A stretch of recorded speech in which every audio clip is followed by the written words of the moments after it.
Bismillahirrahmanirrahim. Alhamdulillahirabbil alamin. Asyhadu an la ilaha illallah wa asyhadu anna Muhammadan abduhu wa rasuluhu. Allahumma shalli ala Muhammadin wa ala alihi wa sahbihi ajma'in. Wa ba'du. Kita sudah sampai surat Al-Kafirun. Namun sebelumnya yang surat An-Nasr masih tersisa satu ayat, kita selesaikan dulu.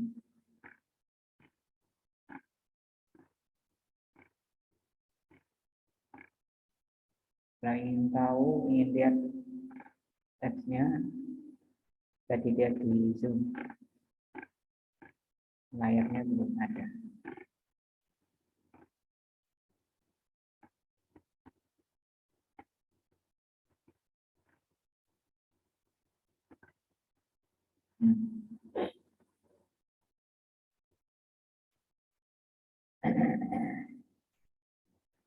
Yang lalu sampai pembahasan bahwa orang yang masuk surga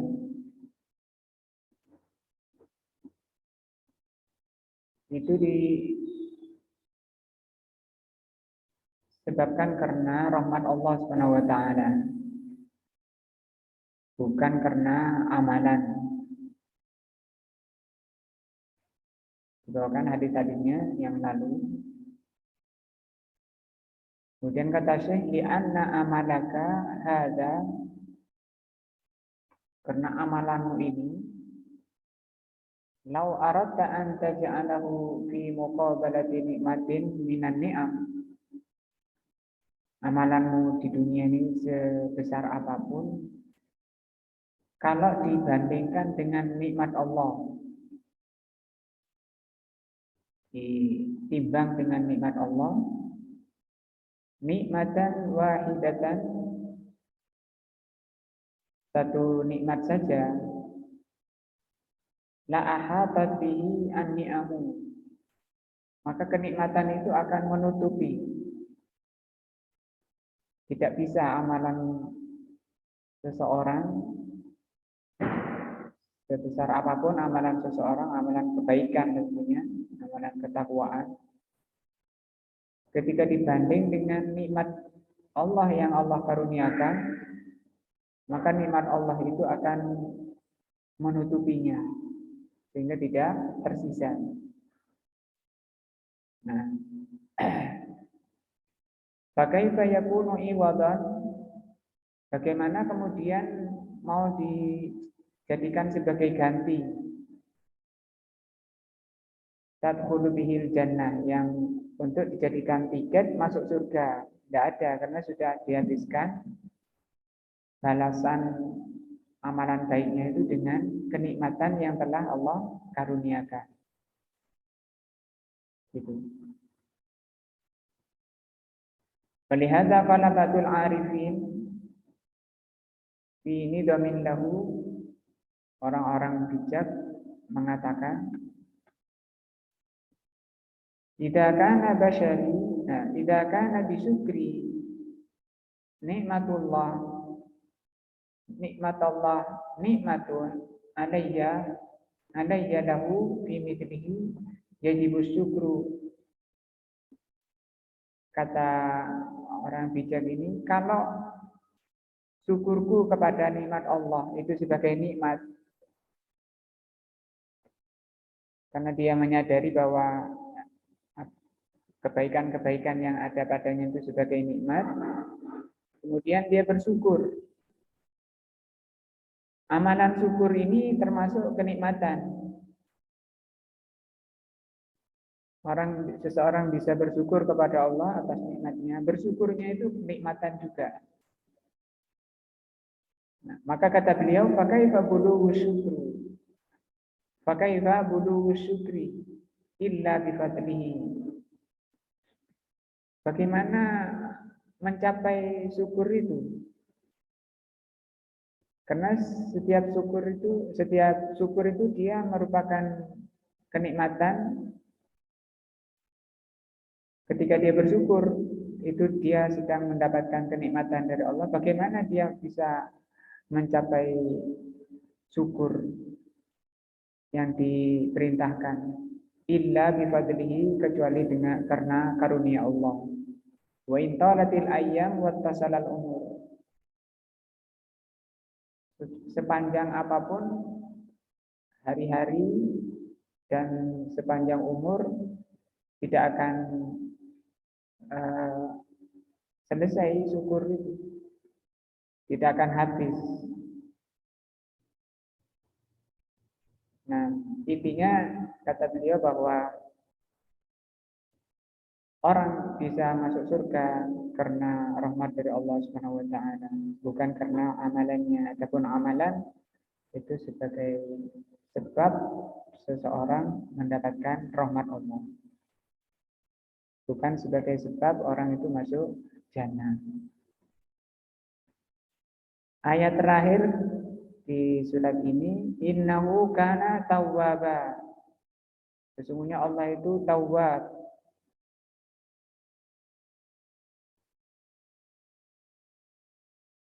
Ai lam yazal azza wa jal. Lam yazal artinya selalu, tidak terputus, tidak berhenti. Allah itu selalu tawwaban ala ibadihi. Tawwaban, penerima taubat. Menerima taubat hamba-hambanya itu selalu. Allah bergembira dengan taubat hambanya. Bergembira ini juga merupakan sifat Allah, bahwa Allah itu mempunyai sifat apa? Gembira. Namun demikian, sifat Allah itu tidak bisa disamakan dengan sifat hambanya. Nah, yang disebabkan apa? Yang biasanya manusia gembira ketika mendapat nikmat, kemudian riang, mencak-mencak dan seterusnya. Maka tidak bisa dikias atau ditamsil dengan sifat makhluknya. Faida istaghfartahu taba alaik. Ketika kita baca istighfar, maka Allah Subhanahu wa taala menerima taubat kita. Ketika kita membaca astagfirullah wa atubu ilaih. Dan itu yang diajarkan oleh Rasul. Bahkan beliau bukan hanya mengajarkan tapi juga mencontohkan. Beliau membaca astagfirullah wa atubu ilaih sampai 70 100 kali. Dalam keadaan beliau sudah diampuni dosa-dosanya yang lalu, yang akan datang sudah diampuni oleh Allah.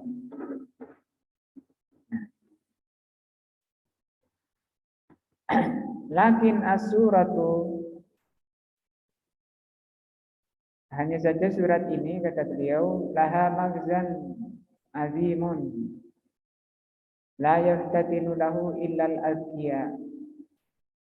Surat ini mempunyai kandungan yang besar, yang agung, yang tidak bisa dipahami kecuali orang-orang yang cerdas. Nah, walihadza lamma sami'a Umar Ibnul Khattab radhiyallahu anhu, ketika Umar radhiyallahu anhu mendengar annan nasa intaqadu fi kaunihi, bahwa manusia terjadi diskusi. Nah, fi kaunihi yudna Abdullah ibnu Abbas radhiyallahu anhu, ketika Umar menghadirkan Ibnu Abbas di kalangan orang-orang besar. Ma'a sugrin sinihi, dalam keadaan beliau ini Ibnu Abbas itu sangat muda, masih anak-anak, masih muda. Oleh Umar dihadirkan di majelisnya kibar, orang-orang besar. Terjadi apa? Intikot, itu asalnya debat. dibantah. Terjadi bantah-bantahan tentang Ibnu Abbas kok dihadirkan di sini kan mestinya main saja. Wala yudna amsaluhu, tidak ada yang dihadirkan yang seumur dia min sababil muslimin, dari para pemuda muslimin tidak ada. Beliau sendiri. Wa Umar radhiyallahu anhu min a'dalil khulafa. Padahal Umar termasuk orang paling adil, kenapa Ibnu Abbas kok malah dihadirkan? Maka dihadirkannya Ibnu Abbas di majelisnya orang-orang besar, arada an yubayyina lin-nasi. Nah, bahwa beliau ingin menjelaskan pada manusia annahu lam yuhabu Ibnu Abbas bi syai'in, bahwa ada sesuatu yang tersimpan pada Ibnu Abbas yang menyebabkan beliau dicintai. Fajumi'a kibarul muhajirina wal ansar, maka dikumpulkan oleh Umar bin Khattab muhajirin dan ansar fi yaumin minal ayyam. Dikumpulkan karena Ibnu Abbas mendapat perlakuan istimewa dari Umar. Kemudian Umar ingin menjelaskan, ingin menampakkan kenapa ada perlakuan istimewa kepada Ibnu Abbas. Dan para pemuda lainnya kok enggak seperti itu. Maka dikumpulkan muhajirin dan ansar pada suatu hari, dihadirkan Ibnu Abbas. Wa qala lahum, Umar mengatakan kepada hadirin muhajirin dan ansar, ma taquluna fi hadhihi surati. Apa yang kalian katakan tentang surat ini? Idza jaa nasrullah, hatta khatama surah, sampai akhir surat innahu kana tawwaba. Fafasaruha, maka hadirin muhajirin dan ansar menafsirkan binas bima yadharu faqat, menafsirkan surat ini berdasarkan apa yang nampak di surat ini, di zahir surat ini.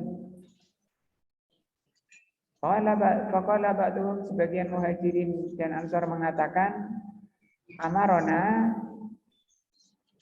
atau umirna, kita diperintah dengan surat ini an-nahmadallaha, agar kita memuji Allah, wa nastaghfiruhu, dan memohon ampun kepada Allah, idza nusirna, ketika kita ini ditolong, wa futiha alaina, dan ketika kita diberi kemenangan. Itu secara zahir ayat dan surat ini seperti itu. Wa qala ba'duhum, sebagiannya mengatakan muhajirin dan ansar, la nadri, kita tidak tahu.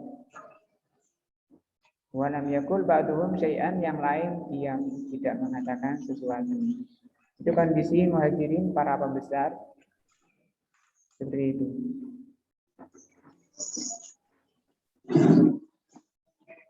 Faqala, maka Umar mengatakan, ma taqulu ya Ibnu Abbas, apa yang kamu katakan tentang surat ini wahai Ibnu Abbas? Qala, maka Ibnu Abbas mengatakan, ya Amirul Mukminin, wahai Amirul Mukminin, huwa ajalu Rasulillah sallallahu alaihi wasallam. Surat ini menjelaskan tentang ajalnya Rasul, akan berakhirnya kerasulan beliau. A'lamuhu Allahu lahu, Allah memberitahu kepada Rasul. Jadi pemberitahuan dari Allah kepada Rasul bahwa beliau akan mendekati ajal, bahwa beliau sedang atau akan mendekati ajalnya, akan wafat. Itu yang dipahami oleh Ibnu Abbas. Idza jaa nasrullahi wal fath. Dan ini kan tidak ada di Muhajirin dan Ansor yang dihadirkan oleh Umar radhiyallahu anhu. Fathu Makkah kata Ibnu Abbas, badaka alamatu ajalik. Fathu Makkah itu tanda atau ya itu sebagai alama, sebagai tanda ajalmu. Fathu Makkah itu sebagai tanda ajalmu.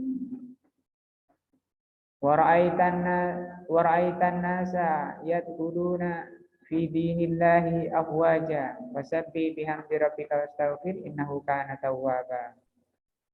Faqala Umar, maka Umar mengatakan, wallahi ma a'lam minha illa ma ta'lam. Demi Allah, aku tidak tahu dari itu kecuali apa yang telah kamu ketahui. Fatabayyana bidzalika fadlu Ibnu Abbas wa tamyizu. Maka dengan penjelasan Ibnu Abbas ini semakin tampak keutamaan Ibnu Abbas dan bedanya dengan lainnya. Wa anna indahu minaz zukai, bahwa beliau Ibnu Abbas itu termasuk orang yang cerdas. Nah, dan cerdas itu juga ada dua ya, ada zaka istilahnya, mungkin kita mengatakan IQ, IQ-nya tinggi. Nah, ada lagi ar-rusdu atau idrok. Kalau cerdas ini sering diartikan idrok, encer, otaknya encer, mudah memahami. Kalau ditanya cepat menjawab, itu tanda-tandanya. Karena cerdasnya, jenius. Nah, itu kecerdasan. Nah, tapi ada lagi yang namanya akal. Orang berakal. Seringnya juga akal itu diartikan oleh orang kecerdasan. Orang berakal itu kecerdasan. Tapi para ulama tafsir membedakan kecerdasan zaka ini dan akal itu sendiri. Ada orang cerdas tidak berakal, itu banyak. Kapan itu orang cerdas tidak berakal? Ketika kecerdasannya tidak membawa manfaat akhirat. Dan banyak orang-orang kafir, bahkan penemu-penemu teknologi, mungkin kalau dikalkulasi kebanyakannya orang kafir. Nah, karena cerdas, IQ-nya tinggi, pandai. Tapi ketika tidak mengerti agama Allah, dikatakan oleh Allah, summun bukmun la ya'qilun. Apa artinya?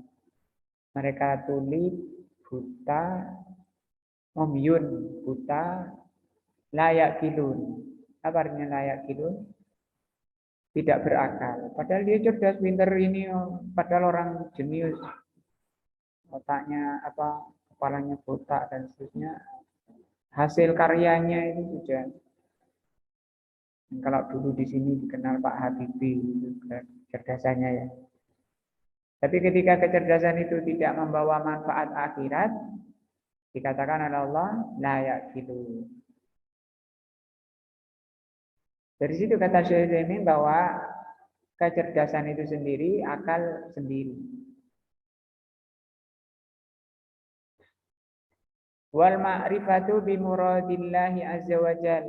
Ibnu Abbas dengan kecerdasannya itu dia mempunyai ma'rifah, Ma'rifah mengenal ya. Dia tahu, mengerti muradillah, apa yang dimaukan oleh Allah. Karena Ibnu Abbas disebut tafsirul Quran.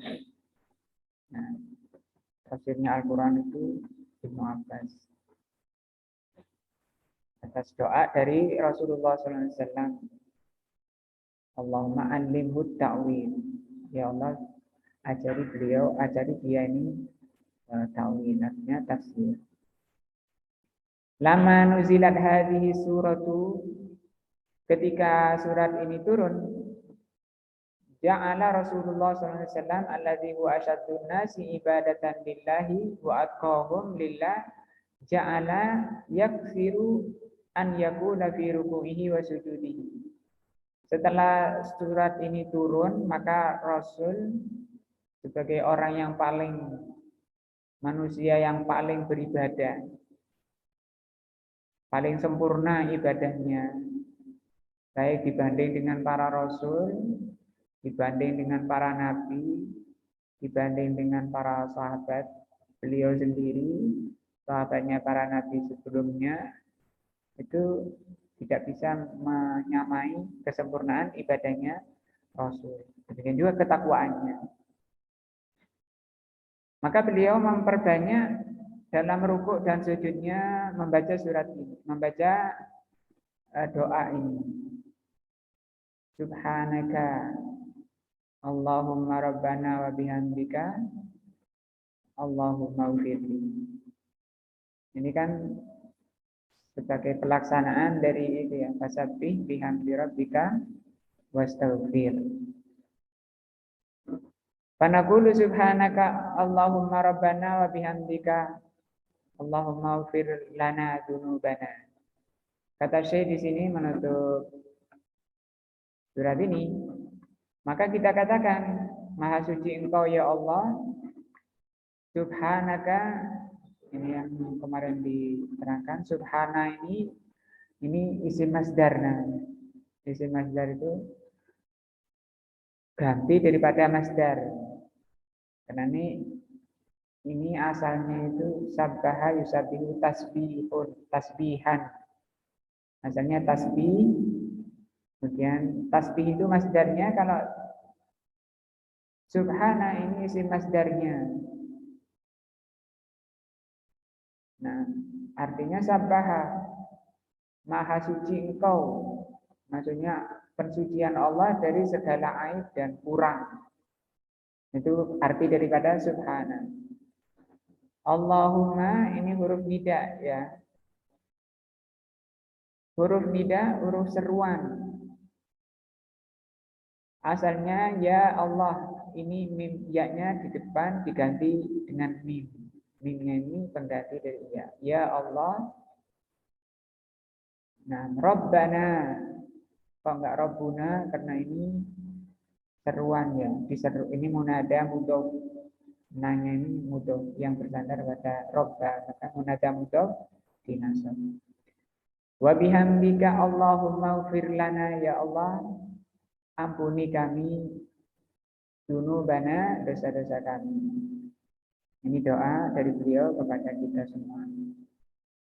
Wa israfana, israf artinya apa? Berlebihan, melampaui dan melanggar dari batasan-batasan, itu israf. Fi amrina, dalam urusan kami. Kita banyak terjatuh pada berlebihan. Sampai sebagian ulama mencontohkan misalnya makan seorang muslim itu sepertiga perut itu diisi makanan. Sepertiga perut. Nah ini porsinya melebihi sepertiga. Nah, bahas porsi makan itu juga ketika melebihi sepertiga dari perut, itu masuk israf. Masuk ke ini. Dan sudah melanggar. Maka mohon kepada Allah apa? Ampunan. Ampunan itu kemarin sudah dibahas, ditutup aibnya itu tidak sampai disebar oleh Allah. Karena kalau Allah sudah menyebar aib seseorang, tidak ada yang bisa menutupinya. Kemudian makna istighfar kemarin, yang kedua dihapus. Ya, apanya yang dihapus? Catatannya itu, catatan israfnya itu. Nah, semua akan dicatat. Yang ketiga apa maknanya? Istighfar kemarin atau maghfirah kemarin, yang ketiga dilewati. Mujawazah, dilewati artinya tidak dibalas. Itu maghfirah maknanya 3 tadi. Ditutupi oleh Allah, kemudian dihapus, kemudian yang ketiga tidak dibalas. Itu sangat penting dan sangat kita butuhkan. Dan kita jatuh pada kesalahan, penyimpangan, israf, butuh pembersihan. Wasabit aqdamana, dan kokohkan ya, sabit ini bentuk amar, kokohkan. Aqdamana ini jamak dari kodam, yaitu tumit. Mohon kepada Allah dikokohkan tumit-tumit kami agar kokoh di atas al-haq, istiqomah di atas al-haq. Wansurna, dan tolonglah kami anal kaumil kafirin, terhadap orang-orang kafir. Maka kita katakan apa? Amin. Ini doa dari beliau.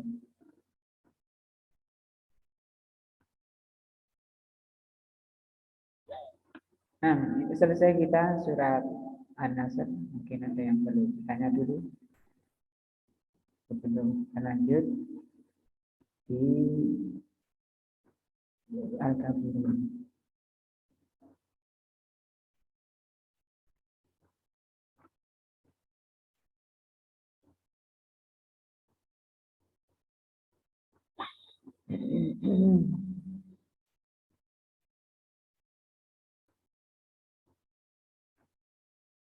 Bismillahirrahmanirrahim. Ayatnya sudah hafal semua.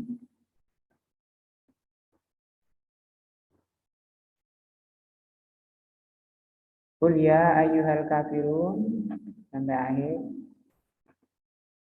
Yang pertama, al-basmalah itu taqaddamal kalamu 'alaiha. Pembahasan basmalah sudah berlalu. Hadhihi suratu, kata beliau, surat Al-Kafirun ini ia ihda suratai Ikhlas. Ini salah satu dari dua surat Ikhlas. Jadi kalau ditanya surat Ikhlas di dalam Al-Quran ada berapa? 2. Nah, li'anna surat Al-Ikhlas, karena surat Al-Ikhlas, Qul ya ayyuhal kafirun wa qul huwallahu ahad. 2 ini Al-Kafirun sama Ikhlas, ini namanya surat Ikhlas. Surat Al-Ikhlas.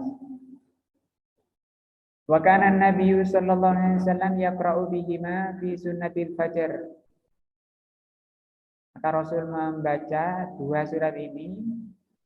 Al-Kafirun itu dibaca di rakaat pertama. Al-Ikhlas, Qul huwallahu ahad, rakaat kedua. Artinya surat Al-Kafirun mau dibilang surat Al-Ikhlas juga sama. Boleh. Nah. Wa fi sunnatil maghrib, juga sholat sunnah maghrib. Ini ba'diyah apa qabliyah? Ba'diyahnya ya. Ba'diyah maghrib. Ini pelajaran mungkin kita selama ini ba'diyah baca surat lainnya, maka sunnahnya itu seperti ini. Bukan tidak boleh, tapi sunnahnya baca seperti ini. Wa fi raka'atain tawaf, juga pada rakaat 2 rakaat salat tawaf. Kenapa beliau membaca di surat ini Al-Kafirun surat rakaat pertama, kemudian Qul huwallahu ahad di rakaat kedua? Kenapa beliau selalu begitu? Ketika mutlak seperti ini memang selalu. Hanya selalu ketika sunnah fajar itu yang dibaca. Nah. 5 tadammanatahu minal ikhlasi lillahi azza wa jalla. Karena surat ini mengandung keikhlasan kepada Allah Subhanahu wa taala. Dan keikhlasan ini menjadi sebab bernilainya amalan itu, ya. Ada nilainya suatu amalan di sisi Allah kalau apa? Ikhlas. Dan percuma bosong istilahnya, tidak ada nilainya, kempes. Kalau amalan itu apa? tidak ikhlas. Seperti di Al-Baqarah, laisal birru an tuwallu wujuhakum minal masyriqi wal maghrib. Bukanlah kebaikan itu kamu menghadapkan wajahmu ke timur dan ke barat. Minal masyriqi wal maghrib. Walakinnal birra an tu'mina billah. Tapi albir itu baik itu kalau kamu beriman kepada Allah. Sudah disebutkan banyak di situ amalan-amalan lainnya banyak. Tapi dimulai dari antuk minabillah. Kata Syekh Ibnu Zaimin, ayat ini Al-Baqarah tadi menunjukkan bahwa amalan-amalan lain, menafkahkan harta dan sebagainya kepada orang miskin dan seterusnya, amalan-amalan yang disebutkan setelahnya itu akan menjadi menjadi baik, menjadi bermanfaat kalau didasarkan pada keimanan. Nah, ini juga artinya di sini inginnya setiap kita ini selalu memperbaharui, selalu menjaga kualitas iman, kualitas keikhlasan. Agar apa? Agar amalan itu selalu berkualitas dan naik kepada Allah. Kan amalan itu naik kepada Allah. Tapi yang mana? Yang berkualitas.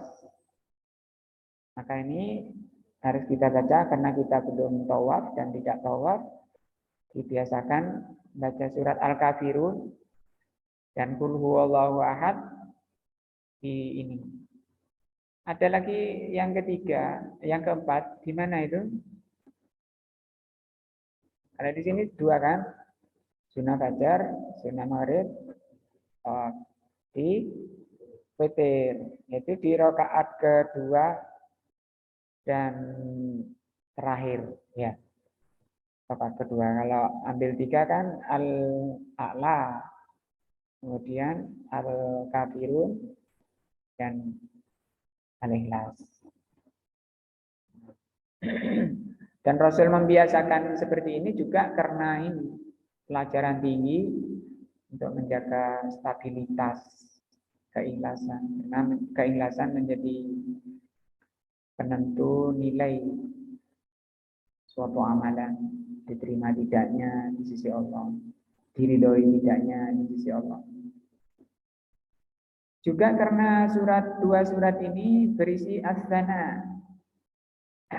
As-sana itu pujian. Dan ini juga bimbingan dari Allah dan Rasulnya agar kita ini selalu banyak memuji Allah dan bersyukur kepada Allah. Nah, isinya Al-Ikhlas itu berisi pujian seperti ketika mengatakan Qul huwallahu ahad. Allah itu satu. Bisifatil kamilah, memuji Allah dengan sifat yang sempurna. Di surati Qul huwallahu ahad. Nah, pada surat Qul huwallahu ahad. Ini masih menjelaskan bahwa surat ini Al-Kafirun ini adalah surat Al-Ikhlas yang kedua yang selalu dibaca oleh Nabi pada sunnah fajar, sunnah maghrib dan witir. Juga tawaf. Selanjutnya kita akan bahas tentang makna ayatnya ya. Ayatnya qul ya ayyuhal kafirun. Kalau diterjemah katakan Muhammad, wahai orang-orang kafir.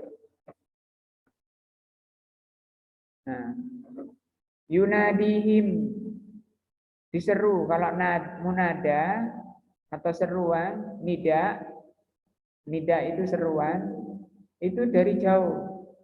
Bisa didengar dari jauh. Kalau satu ruangan ini tidak disebut nida, disebut munajat. Kalau berbisik dua orang itu disebut sir. Kalau satu ruangan seperti munajat, tapi kalau jauh itu namanya nida. Adzan itu nida. Makanya bahasa di hadis-hadis disebutkan nida. Nah, itu bedanya bisikan, berbincang-bincang sama seruan. Di sini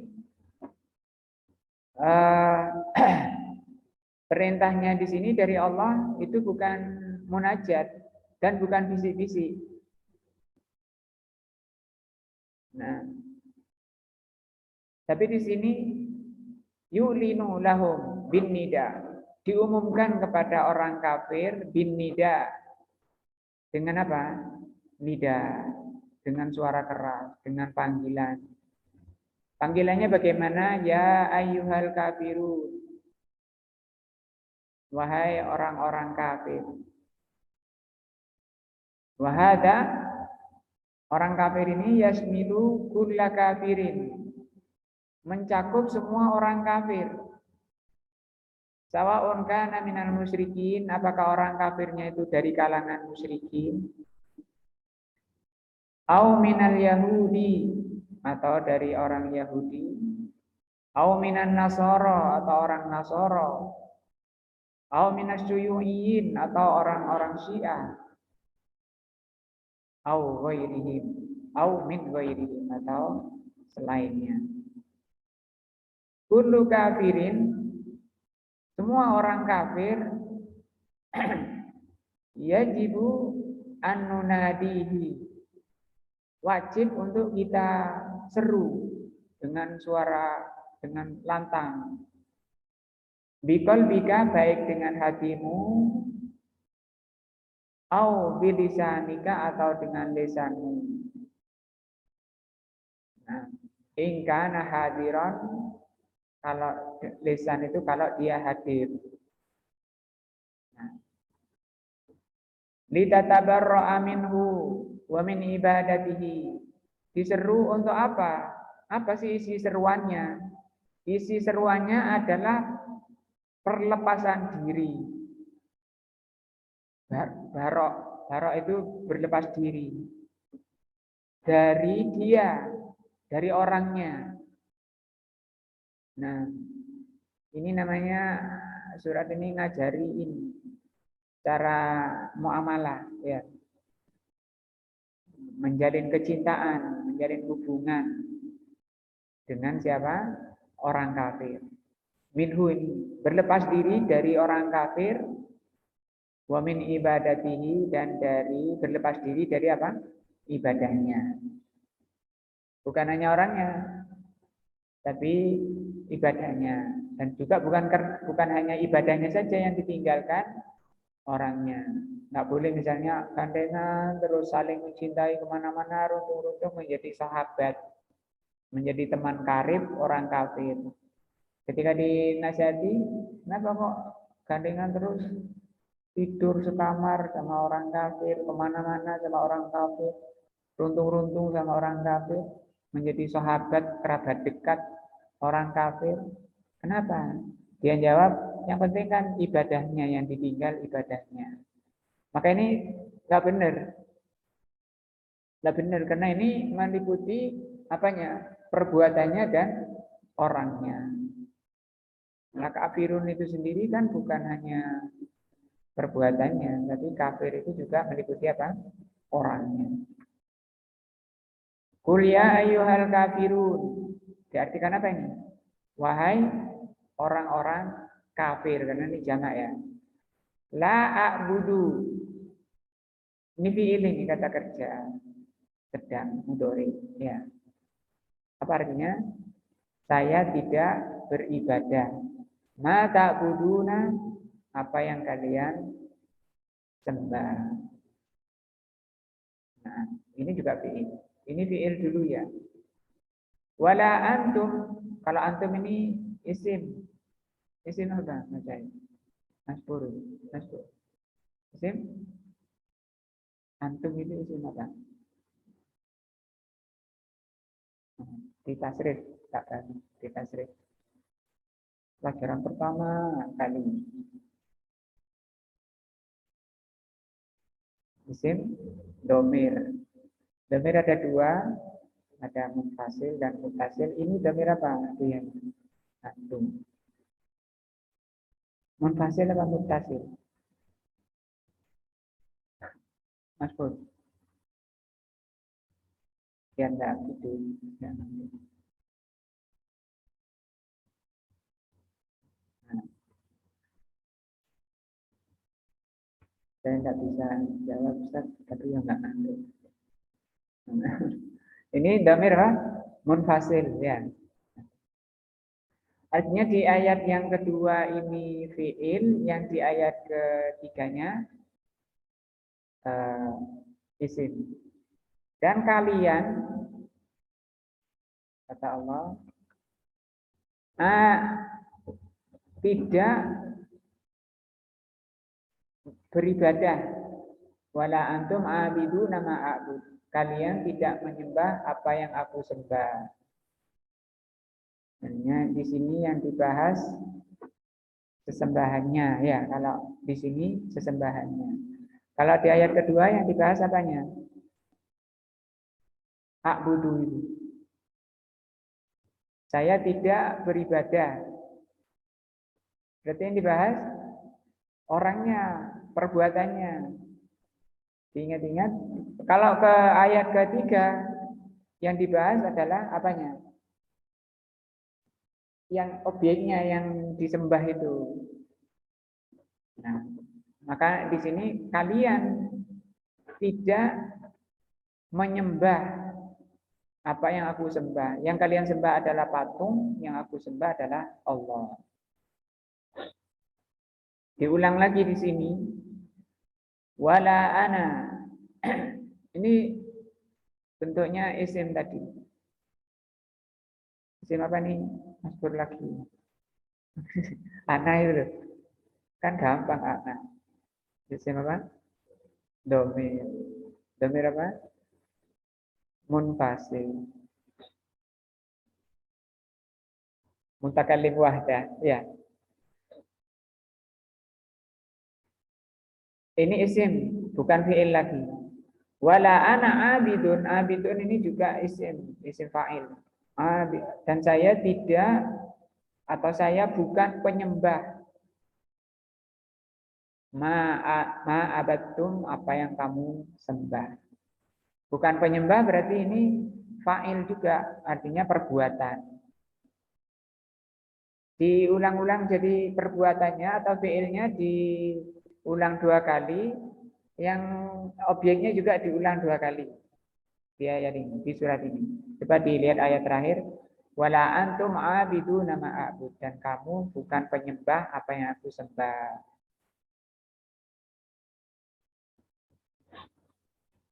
Nah, kita alih bahasakan dulu, namanya diterjemah. Sebelum dibahas, kenapa diulang-ulang? Nah, kenapa kok diulang-ulang? Maknanya sama kok diulang-ulang gitu. Maknanya kan itu kan ayat ini enggak ada faedahnya. Kenapa kok diulang-ulang? Sekali saja kan cukup. Kalau ini 5 ayat diringkas jadi 3 misalnya. Dan ini pengulangan saja maknanya sama. Nah, kalau akal itu, pikiran itu dituruti, mengatakan kenapa kok diulang-ulang? Apa perlunya? Berarti dia berpikiran diulang itu tidak ada perlunya. Kalau gitu banyak ayat yang enggak ada perlu, yang enggak perlu diulang-ulang. Di surat Ar-Rahman itu berapa ya? Fabi ayyi ala rabbikuma tukadziban. Diulang-ulang terus ada apa itu kok diulang-ulang? Tadi surat Al-Mursalat. Wailul lil mukadzibin. Wailul yauma idzin lil mukadzibin. Itu diulang-ulang. Kenapa kok diulang-ulang? Insyaallah kita bahas ahad depan. Sudah setengah 6. Nah, sudah pada melek. Ya. Sudah hilang ngantuknya. Ngantuknya tadi di awal-awal ini. Tapi usahakan paham. Pernah Rasul bersabda, man yuridillahu bihi khairan Difaqihu fiddin. Kalau Allah menghendaki orang itu baik, pada Allah dikaruniakan apa? Kefahaman. Kalau tidak diberi kefahaman itu bahaya. Khawatir menjadi orang yang tidak dikehendaki baik oleh Allah Subhanahu wa taala. Nauzubillah min dzalik. Mudah-mudahan kajian ini menambah iman dan takwa kita kepada Allah Subhanahu wa taala.